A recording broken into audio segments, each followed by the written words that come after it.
composition. My name is Valerie Malott, and I will be your instructor for this semester. There are a few things that I need to go over in this overview video. It may be a little bit long.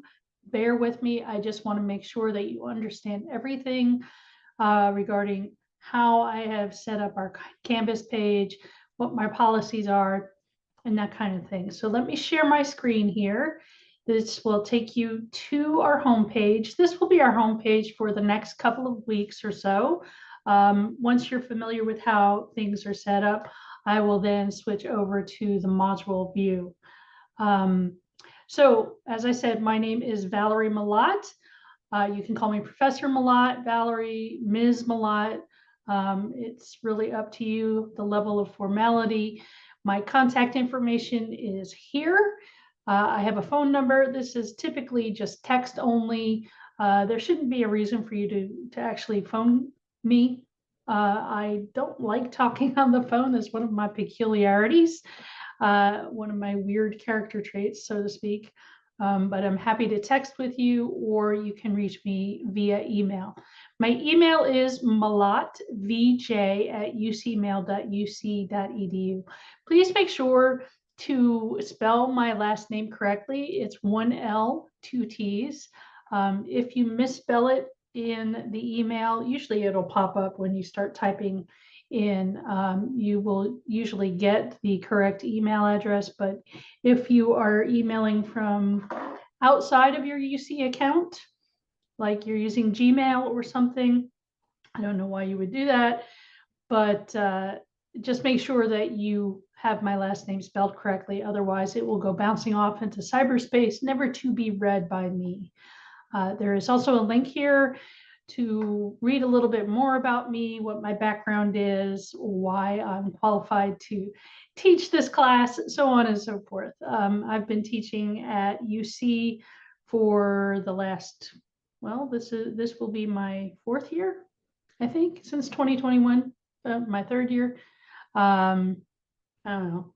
I've been teaching for a while, and before that, I was teaching at Cincinnati State. So this is our opening page, right? Getting started. There is the left side navigation menu. That's course navigation. You can access different sections of the course. Of course, in the student view, it will look a little bit different than the view I have here. Let me click on the student view so you can actually see. So I can present what you would be seeing on your screen. So over here is the navigation.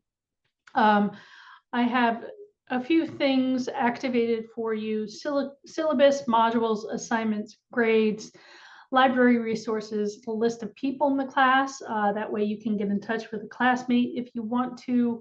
There's also these places for Office 365 and Google Drive where you can link your account if you want to. Not that we'll be using these. Media gallery, I will actually be getting rid of. I did not mean to activate that. And of course, Zoom. So if you need to conference with me, we would use this Zoom link, which will take you to my Zoom meeting room, I believe. So that's up there just for your convenience. Again, if you click on things here, it will take you to where you need to go. So first things first, click on the syllabus button to review the course syllabus. I will have a separate course syllabus video. I'm not quite sure where I will link that, probably on the syllabus itself, so you can watch it and go through the syllabus. But make sure that you read the course syllabus. It contains really important information. And then after you review the course syllabus, read through the information in the course orientation module. Because this is an overview video, I will actually take you to the course orientation module right now. There is also a list of student resources. That's a link that UC Claremont provides for you. Even if you are not a UC Claremont student, I know that some of you, actually most of you, are College Credit Plus, CCP students who are still in high school, and you might be affiliated with main campus and not Claremont campus. That's perfectly fine. I've taught plenty of students online who are affiliated with the main campus, the Clifton campus. That's not an issue at all. But having the student resources, they're similar for each of the campuses anyway. It provides you with information that can be very helpful for you. So we'll go over all of that stuff in this overview. I'm going to leave the student view now that you've seen what your view looks like. And I will take us to the modules. So the syllabus, as I said before, I'm not going to address that. You will see that in a separate video. So let's jump to the modules. And the first thing at the top, again, you wouldn't see this one here, but the first thing at the top would be start here, the course orientation. And the first page that you click on is the course overview. So as you know, this is a 15-week online asynchronous course, which explores college level writing. So as an intro to college level composition, this course is designed to examine concepts that are important to all sorts of writers. Things like audience, context, purpose, genre awareness. These are all things that we will be talking at great length about in this semester's class. And then this course overview video that you're watching right now will be linked here. So once you jump into the course itself, you can get the link here, watch the video, walk you through navigation, and I'll also be explaining how each of the weekly modules are set up. I have a blurb here about the weekly course procedure. Because this is an online course and we're not meeting face-to-face, we don't have any designated meeting time. Monday is going to be the official start of our week. So our weeks will go from Monday through Sunday. It's a good habit to check in every Monday in the morning to see what is expected of you each week. I send out announcements that are posted by 8 a.m. on Monday morning. Usually, sometimes I forget about it, it slips my mind, and I post it after 8 a.m. So if you don't see an announcement by 8 a.m., don't panic. The module will still be open for you to look through the information, and I'll talk in a minute about that, but I do want to make sure that you're aware of one thing. So, and I've not done this before. I don't know why I haven't done it before, but it's important that students understand, especially those of you who are CCP students. This might be the first college level course that you've taken. And so we do things a little bit differently. So to access the announcements, usually I will have them posted up here. They'll be on the homepage. You should be able to see the first few announcements. However, there are a few ways that you can get notifications for your announcements, so you don't have to be in Canvas to know that there is something that I want you to be aware of, because I do send out announcements, not just the weekly announcements, but there might be reminders of certain things that need to be done by a certain time. Or there might be a change in due dates or assignments or that kind of thing. I always send an announcement out to make sure that you're aware of any changes that I might make. So it's important to make sure that you are receiving notifications. You can do that in a couple of ways. Over here, and again, I'll click on student view for this. Over here on the right-hand side of the page, there is a button here that says view course notifications. You click on that. Obviously, there are no course notifications here, but see in this information box, course level notifications are inherited from your account level notification settings. Adjusting notifications for this course will override notifications at the account level.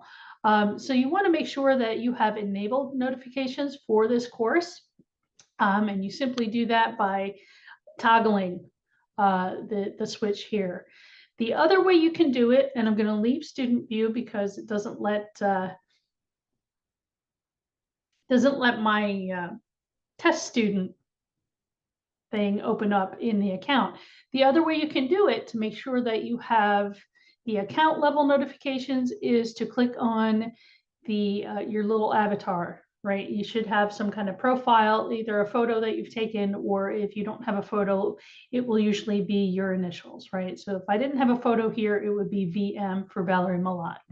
And at the top of that section, you will see notifications. You click on that.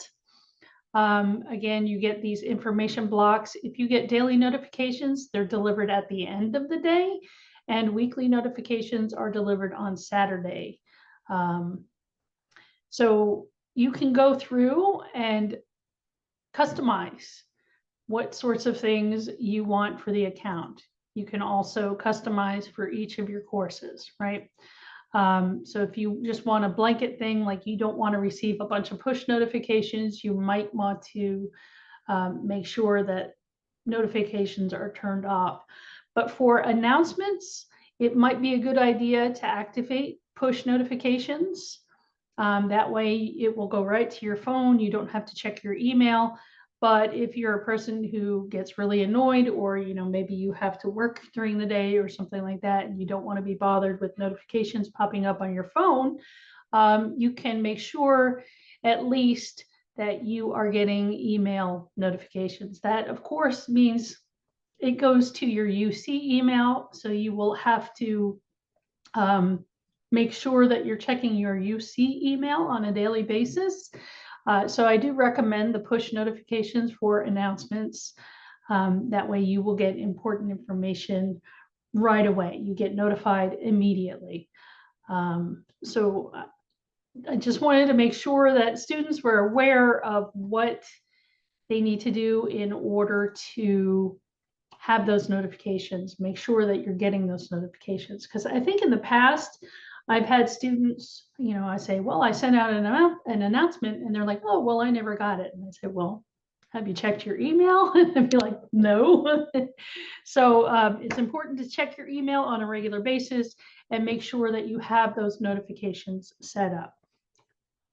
Back to the orientation module, right? So the course orientation, we go back to course overview. Now that I've said a little bit more about notifications, and I will remind you, our weeks are Monday through Sunday. That means you check in on Monday, take a look at what needs to be done, manage your time effectively, and assignments will be due on Sunday by 11:59 p.m. every Sunday. The only exception is during spring break, we won't have any assignments due. Yay! But besides that, you will have assignments due every Sunday. And if you're taking more than one online class, that might be the case for all of your your online classes. I don't know. Some people adopt different weekly schedules, but for me, Monday through Sunday seems to work fairly well. But that's usually because I've been teaching on Tuesdays and Thursdays. I'm now switching to a Monday and Wednesday when I'm actually on campus for my face-to-face classes. So I might adjust that, but probably not, because I'm so used to just having everything be due on Sunday, and then on Monday I take a look at work. It just means that I might be a little bit later in responding to your work and grading it and that kind of thing. Grading it, we'll talk about that. That's talked about, addressed separately in the syllabus video. So each weekly module indicates the homework and the day on which it is due. Usually that's Sunday. Sometimes you have an occasional discussion board response that might be due on a Wednesday. I don't have very many discussion boards set up. I might change some of the reading questions in the assignments to discussion boards, but we'll see. I'm kind of still changing things around in this class, so bear with me. But typically assignments are due on Sundays. So it's always, always, always a good habit to check Canvas every day, to check your UC email every day. That way you will be on top of things and you won't be hit with a surprise when it comes, Sunday afternoon. I mean, you've decided to do the work and you realize, oh my goodness, I have to write a 4-page paper, right? It's always good to know well ahead of time what you will have to do. So again, the course organization and navigation. Now, a lot of students in the past have simply just jumped to the assignments. They get the list of their assignments for the week, what they have to do, either on the to-do list. If I go back to the home page and I click on student view, you'll see what I'm talking about with that to-do list. So it lists here for the next few weeks the various assignments. If you were just to go to the home page and click on the to-do list, you're going to miss a heck of a lot of information. And I will explain that here. So back to the orientation overview. I have designed the course in such a way that I have weekly modules set up, right? So those modules contain all the resources, all of the readings, all of the video lectures, and all of the assignments that you need for learning for that week. So it's really a good idea for you to navigate through the course by modules, right? Here is the module. If you click on modules, you will see a list of modules. Again, I will jump over to student view so you can see what it looks like as a student. You have the Claremont student resources at the top, and then whatever modules are unlocked will be, you'll be able to open. Currently, I have all of the modules past week 1 locked down. They will open on Monday mornings for the new week. I may change that. I may, once I feel confident that I have everything set and ready, I may open up and have weeks 1 through 7 for that first learning unit open and available to you, so you can plan ahead of time and see what needs to be done. But of course, you can also look at the assignments. If you click on assignments, you will have a list of all the upcoming assignments. And that does not mean that I want you to jump in there and get started and do all sorts of things ahead of time. It's really best if you do the work that's allotted for each week, because of the resources that I have provided for you that will help you understand certain concepts that are then assessed in the various assignments for the week. So yeah, this goes through chronologically. It lists all of the assignments here, so you can at least get some idea of what you need to do and when it needs to be done, and maybe schedule some things out ahead of time, but you don't actually have to get started on the assignments. So this is what the modules section looks like for students currently. So we have, you know, spring break module is accessible, but there's nothing in there because there's no work to be done. So definitely navigate through the modules because it's super important. I'll go back to that overview page. I don't want you to miss out on any of the content that you might need in order to complete an assignment, because if you just go into the assignments, you might become a little bit lost. Okay, I just want to make sure that's clear.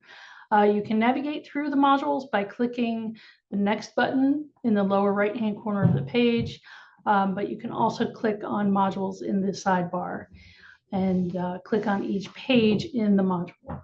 I've set the modules up so you aren't bombarded with a bunch of a list of a whole bunch of things. Instead, I house that on one page in the weekly overview, and it's broken down, and I'll show that to you in a little bit. Again, there's a note here that you want to enable notifications for course announcements. That way you will become aware of when I send out the announcements, but you'll also know when each module is open. So it's important that you log into Canvas regularly, if not daily, at least twice a week, right? Check in, log in early in the week. Monday would be ideal. So you know what you have to do for the week. And then, of course, it would be expected that you log in also at the end of the week when you need to complete assignments and submit assignments. If I see that you haven't been logging in on a regular basis, and this is especially important for those of you who are CCP students, if you are not logging in on a regular basis, it's really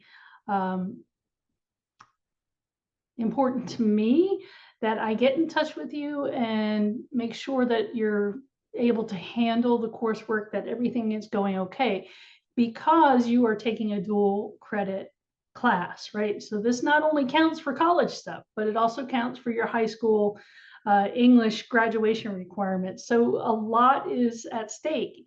And if you start blowing things off because you're busy with all the things that high school students are typically busy with, I realize, I have a high schooler myself, I realize how much you all have to do, right? If you're involved in sports or any other extracurriculars, that takes a lot of time. And so you might think that taking an online class is a really easy way to knock out a requirement. But let me tell you, there is a lot of work. It's a writing class, it's a college writing class. It is time intensive. So it's really important that you stay on top of things and don't get overwhelmed, right? Because the last thing you want to do is drop the class or withdraw from the class or fail the class and then have to retake the class or retake your high school English class again, right? It could delay graduation. So there's a lot at stake. So it's super important that you stay on top of things. You log in frequently. I know when you will be logging in. Canvas keeps track of the frequency and length of your student activity. So if I see that somebody logs in, but they're only spending 2 minutes looking at content, then I know that you're not engaging with material at the level that you should be. This is college level stuff, right?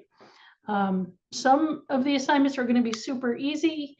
Some of them are going to be really tough. It just, that's the nature of college level writing, right? Sometimes it's easy, sometimes it's hard. I do provide feedback on assignments, usually within 24 to 48 hours of them being due, not when you submit them. If I'm having an off day and I've gotten a few submissions, yes, I might take a look at them and mark them complete or incomplete, or provide feedback if I can, but typically it's usually within 24 to 48 hours of the due date. This is a full class, so obviously it's going to take a little bit longer. I think I have is it 22 students? Maybe 18 students in the class. It's close to full. So, if it's a week where we have a 4 or 5 page paper due, multiply that by 18, it takes a long time to get feedback. And I do like to give quality feedback on your rough drafts.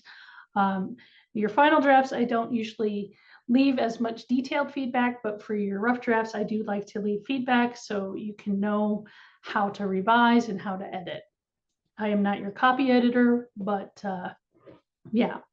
So feedback is important to me. Please be mindful of your draft due dates, since there will be peer review assignments attached to those.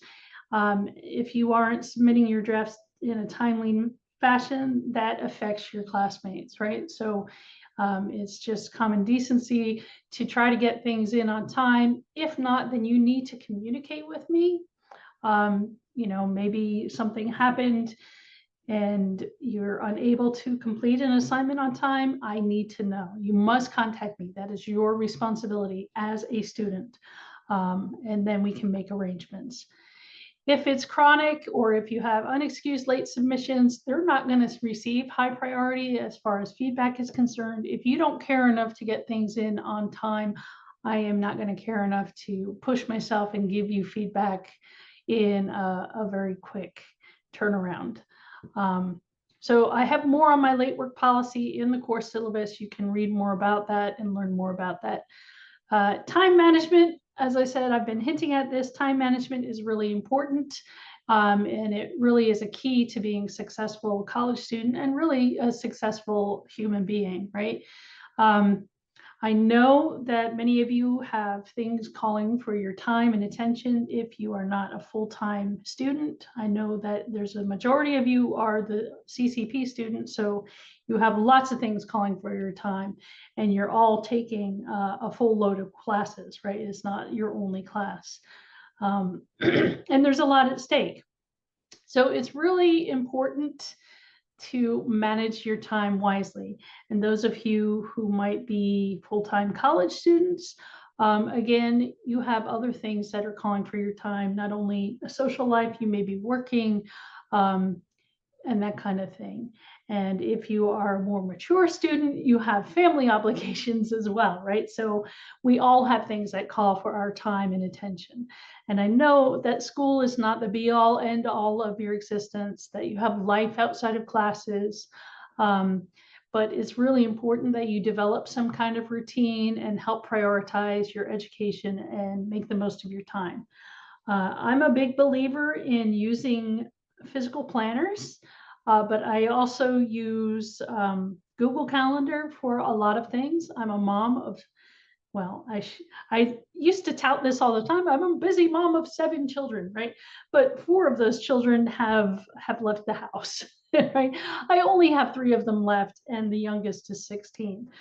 So I'm not juggling quite as much as I used to, but I did get in the habit because I had so many different calendars to manage of having color-coded calendars in Google Calendar. I know you can do similar things in iCal. So using a calendar is also very important. We do have in Canvas the calendar feature. If you click over on the sidebar to the calendar icon,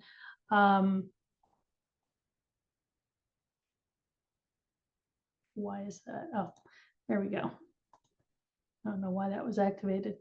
So the calendar icon, your calendar for, and probably all of your assignments, if you have instructors who are using Canvas to do their assignments, they will show up in the calendar, right? So for our class here, and you can tick over here which classes you want active and which ones you don't. So you will see the various assignments that are due during the week and any other things that I might want to post onto our course calendar. So that's a handy feature as well. So get in the habit of using a planner. It could be a student planner. It could be a planner that you like to decorate if that makes you use it, right? If having fun stickers and other kinds of decor on your planner makes you use it, makes it a functional planner for you, so much more the better, right? So for this class, if you like to plan your whole semester, I would recommend penciling in the assignments in your physical planner until you confirm the assignment due date through the weekly Canvas updates. And you could do that for each of your classes. Pencil in those due dates that you know already. That way you don't have to panic when you might have more than one paper due in a week. I am not the only person who is going to be assigning papers. If you're taking a history class or psychology or something else, you might have to write papers for those other classes as well. I do try to stick to the proposed schedule. You know, the dates of the major writing assignments won't change, but there may be times when we have to make adjustments because of the needs for the class. It really depends, and it takes a little bit to know what students need. So sometimes I might change dates or get rid of some of the smaller stakes assignments if I feel it's not suiting the learning needs of the class. Frequently asked questions about online courses. I'm not going to go through all of this. You can read it yourself. And then there is also information on written assignment formatting and submission. You can read through most of this information yourself. So the next page here is the page for course documents. So again, there's a link for the syllabus. We are going over the syllabus in a separate video. I'm not going to spend valuable time in this video in order to go over through that. So we have also a video on Contract grading, I will talk more about that in the syllabus video, but there's also a separate video for contract grading, just so you understand the choices I've made this semester regarding grading. There is a document for the detailed course syllabus. This is the exact same thing as what you see online, only it's in PDF format. I recommend that you download that file so you have it in case you need access to that syllabus when you transfer elsewhere for into a four-year program, if that is your goal. There's also a basic course syllabus, which I will go over in the syllabus video, as well as the course schedule. Let me bring that up just so you have a little gander at it to see what we will be doing each weekly. So the course schedule has the week with the dates, the proposed topics, as well as the assignments and their due dates. We do not have a final in English 1001, which is fantastic, right? So you don't actually have to sit down and take an exam, but we do have a final writing project that needs to be completed during finals week. And then there is the course resources page here, which has several helpful things that you can download and a list of links that you can go to. I recommend downloading this documenting sources in MLA style handout. That's a PDF handout that you can download. It is very helpful to have as a resource, especially once we get into the research unit and we start learning to deal with sources and quoting and that kind of stuff. So I definitely recommend that you download that so that you have it in your computer. That way you can use it with other classes as well. There's a link for University of Mississippi RET Lab. That is the other resource that I will be using. It's an open educational resource with lots of fantastic content, everything from reading and revision, analysis, research, rhetorical appeals, and this module readability has several grammar and punctuation things to learn about. So I'll be pulling articles or web pages from this resource on a regular basis as part of your required reading. And then there's a whole list of other resources as well. We have the link to my YouTube channel.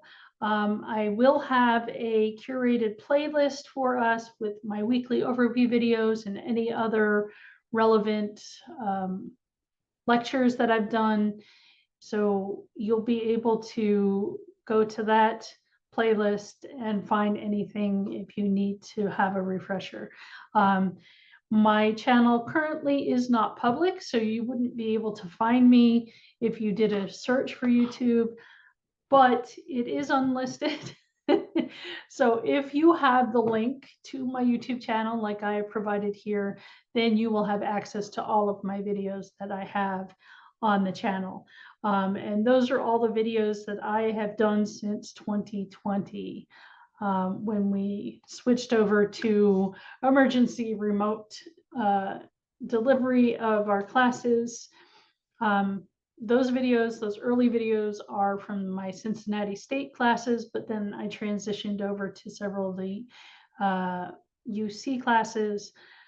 But I do fresh weekly overviews for each new semester. I don't recycle those. There are lectures that I do recycle. Sometimes I'll re-record parts of them and update it. So the channel is a helpful thing. You can subscribe to it if you want to. I'm not big on, like and subscribe or any of that stuff. But if you want to subscribe, that's fantastic. If not, no big deal. I have a few generic, I like to call them generic. They go for all levels of writing. So these generic videos deal with things like using a citation generator, like Citation Machine, MLA formatting in Microsoft Words. Those are some tips and tricks. Likewise for Google Docs and citation tips. And underneath though, underneath those, I have a list of the crash course composition videos. I pull from these every once in a while because I think it's really quality material. They jam pack into 10 minutes of video. So if you have watched John Green or Hank Green doing their crash course videos, these are similar. However, we don't have John or Hank as the host. We have a lovely young woman who's associated with the university, Arizona State University, sorry. So their composition program have partnered with Crash Course to get these English composition videos out. So we have everything from the writing process all the way through rhetorical appeals, presentation, and persuasion. So those are great videos that I will pull from occasionally. So I think that is all of the course orientation. We do have this link for the Claremont student resources. I just want to pull that up momentarily. This opens into an independent module that Claremont has posted for students, but it has things like student Canvas tutorials, tech help, policies, which are similar to at all the campuses, a link to the library for Claremont students or the UC Claremont library, Learning Commons, tutoring and academic support services, student support services, student accessibility resources, and HonorLock. I don't use HonorLock in my classes, so that one is not relevant to our purposes here. And then again, they also have an additional link, the Marcotte Library at UC Claremont for students. This is a really excellent resource. You can also find it here. So good to know. Claremont Student Resources, take a look at that, get familiar with it as well. So let me talk a bit about the modules. Finally, right? Click into the modules, that's where we are. So let's take a look at the week 1 overview. What has happened is all of the modules, all of the weekly modules are set up in the same way. I'm just going to address how they're set up. I'm not going to go into the overview for the week.